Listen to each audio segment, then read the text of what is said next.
हमारे channel the Z story में आपका स्वागत है। एक भिखारी की कहानी। एक भिखारी रेल में भीख मांगने के दौरान एक सूट बूट पहने सेठ जी उसे दिखाई दिए। उसने सोचा कि यह व्यक्ति बहुत अमीर लगता है, इससे भीख मांगने पर यह मुझे जरूर अच्छे पैसे देगा। वह उस सेठ से भीख मांगने लगा। भिखारी को देखकर उस सेठ ने कहा, तुम हमेशा मांगते ही हो, क्या कभी किसी को कुछ देते भी हो? भिखारी बोला, साहब मैं तो भिखारी हूँ, हमेशा लोगों से मांगता ही रहता हूँ, मेरी इतनी औकात कहाँ कि किसी को कुछ दे सकूं? सेठ बोला, जब किसी को कुछ दे नहीं सकते तो तुम्हें मांगने का भी कोई हक नहीं है। मैं एक व्यापारी हूँ और लेनदेन में ही विश्वास करता हूँ, अगर तुम्हारे पास मुझे कुछ देने को हो तभी मैं तुम्हें बदले में कुछ दे सकता हूँ।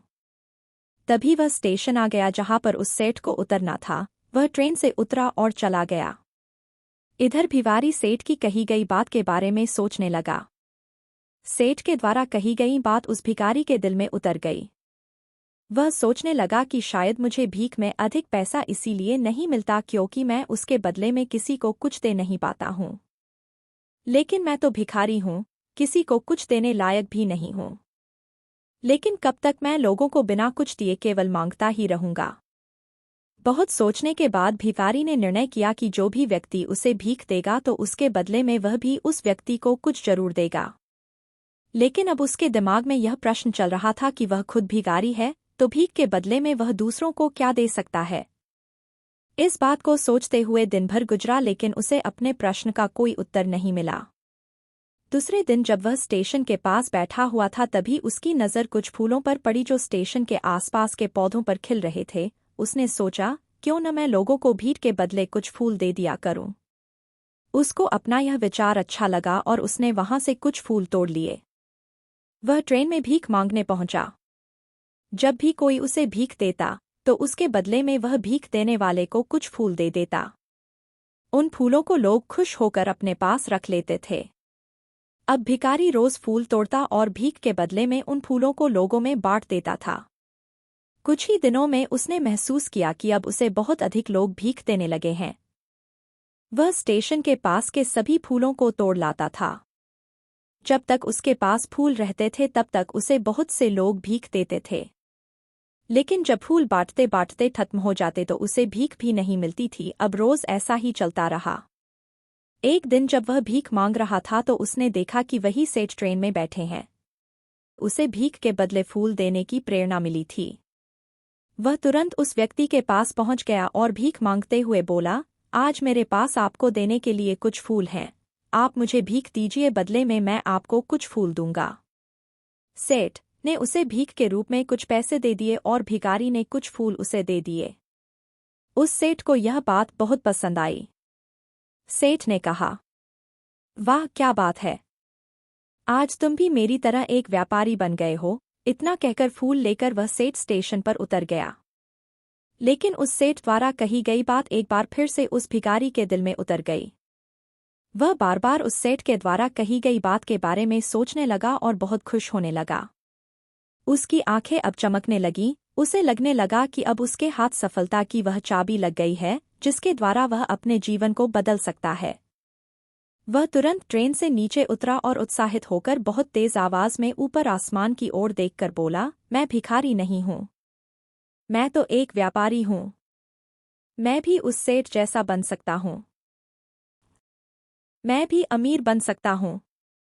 लोगों ने उसे देखा तो सोचा कि शायद यह भिखारी पागल हो गया है। अगले दिन से वह भिखारी उस स्टेशन पर फिर कभी नहीं दिखा।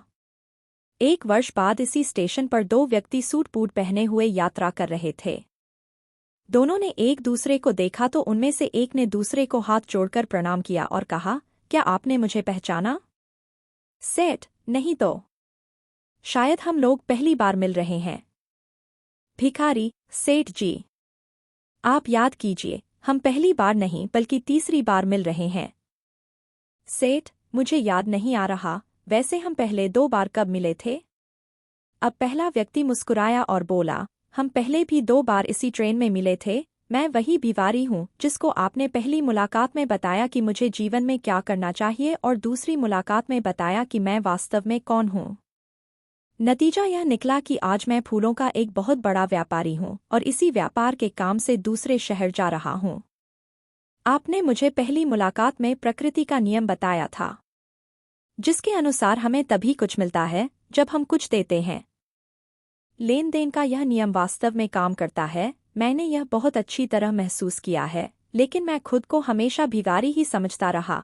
इससे ऊपर उठकर मैंने कभी सोचा ही नहीं था, और जब आपसे मेरी दूसरी मुलाकात हुई तब आपने मुझे बताया कि मैं एक व्यापारी बन चुका हूँ। अब मैं समझ चुका था कि मैं वास्तव में एक भिखारी नहीं बल्कि व्यापारी बन चुका हूँ। सच्चे दोस्त की पहचान।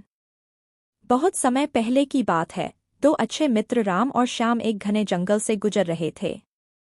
दोनों दोस्त अपने गांव में एक दूसरे के साथ हर समय बिताते थे और बचपन से ही वे एक दूसरे से वादा किया करते थे कि चाहे परिस्थिति कैसी भी हो, वे हमेशा एक दूसरे का साथ देंगे। एक दिन उन्होंने सोचा कि क्यों न एक यात्रा पर निकला जाए। इस प्रकार वे दोनों जंगल की ओर चल पड़े, जहां उन्होंने सुना था कि कई रहस्यमयी चीजें होती हैं। चलते चलते वे जंगल के बीचों बीच पहुंच गए, जहां पेड़ इतने ऊंचे थे कि सूरज की रोशनी भी मुश्किल से धरती तक पहुंच पाती थी। राम और श्याम ने इस रोमांचक यात्रा में कई खूबसूरत नज़ारे देखे और कुछ यादगार पल बिताए। जैसे जैसे वे गहराई में जाते गए, अचानक उन्हें एक खतरनाक भालू दिखाई दिया। भालू को देखते ही दोनों के दिल की धड़कन तेज हो गई। श्याम, जो पेड़ पर चढ़ना जानता था, जल्दी से एक ऊंचे पेड़ पर चढ़ गया। उसने एक बार भी नहीं सोचा कि उसका दोस्त राम खतरे में पड़ सकता है।